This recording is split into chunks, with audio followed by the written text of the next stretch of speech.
Hello guys, કેમ છો બધા? મજામાં? તો આજે આપણે આપણી શાળામાંથી વિદ્યાર્થી ગયો બીજી શાળામાં ભણવા જાય છે અને રેકિંગ સિસ્ટમની અંદર કઈ રીતે તેને નામ કમી કરવું તેના વિશે આપણે જોઈએ. તો સૌપ્રથમ તમારે ક્રોમ ખોલવાનું છે. ક્રોમની અંદર એસએસએ ગુજરાત ખોલવાનું છે. એસએસએ ગુજરાતની અંદર આપણે ખોલીએ તો ત્યારે ચાઇલ્ડ ટ્રેકિંગ સિસ્ટમ છે તે ખોલવાનું છે. ત્યાં તમારી સ્કૂલના લોગિન આઈડી પાસવર્ડથી તમારે રજિસ્ટ્રેશન કરવાનું છે. તો રજિસ્ટ્રેશન કરવા માટે એટલે કે લોગિન કરવા માટે તમારે સ્કૂલનો આઈડી પાસવર્ડ અને કેપ્ચા નાખીને આ રીતનું ખોલવાનું છે. આ રીતનું ખુલી જાય પછી ઉપર કાંટા અક્ષરે 3 ડોટવાળું 4 ડોટવાળું આપેલું છે ત્યાં તમારે ક્લિક કરવાનું છે અને ત્યાં ડાબી સાઈડ અને મેનેજ સ્ટુડન્ટ એની અંદર ક્લિક કરવાનું છે. મેનેજ સ્ટુડન્ટની અંદર ગયા પછી તમારે નીચે આપેલું છે કે ભાઈ ક્લાસ પ્રમાણે બાળક ડેટા બ્લોક અપડેટ એન્ડ કરવાની નીચે દર્શાવેલ લિંક પર ક્લિક કરો તો તેમાં આપણે જે ધોરણના બાળકો તમારે ગયા હોય તેમાં તમારે ક્લિક કરવાનું છે.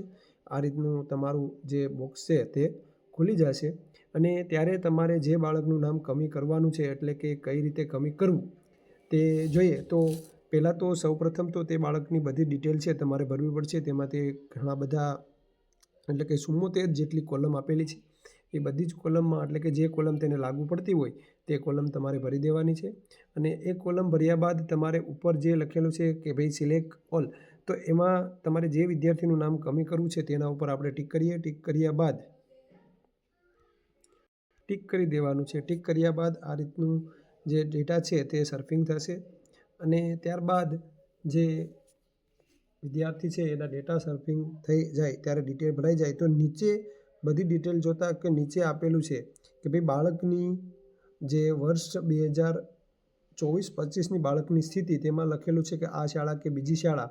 તો તેમાં તમે તમારી શાળાની અંદર જ જો તે બાળક હોય તો ત્યાં નીચેનું જે કોલમ આપેલી છે 74મી કોલમ, તો ત્યાં તમે ટીક કરશો એટલે કે ભાઈ આ શાળામાં છે કે બીજી શાળામાં છે, ડ્રોપ આઉટ છે, મતલબ છે કે કદી શાળાએ નથી ગયેલ. તો આમાંથી તમારે જે ઓપ્શન માનો કે જે લાગુ પડતો હોય આપણી શાળામાંથી બીજી શાળામાં ભણવા ગયો હોય તો બીજા નંબરનું ઓપ્શન છે એ તમારે ટીક કરવાનું છે અને ટીક કર્યા બાદ તમે નીચે માનો કે આપણે સબમિટ આપેલું છે તે સબમિટના ઓપ્શન ઉપર ક્લિક કરીએ તો જે તમારું શાળામાંથી બાળક બીજી શાળામાં ગયો છે તે બાળક છે તેનું નામ ઓટોમેટિક આમાંથી કમી થઈ જશે અને સામેની સ્કૂલની અંદર છે તે એણે જો રિક્વેસ્ટ મોકલી હશે તો રિક્વેસ્ટ તમે એપ્રુવ આપી અને તે સિલેક્ટ કરી શકો છો.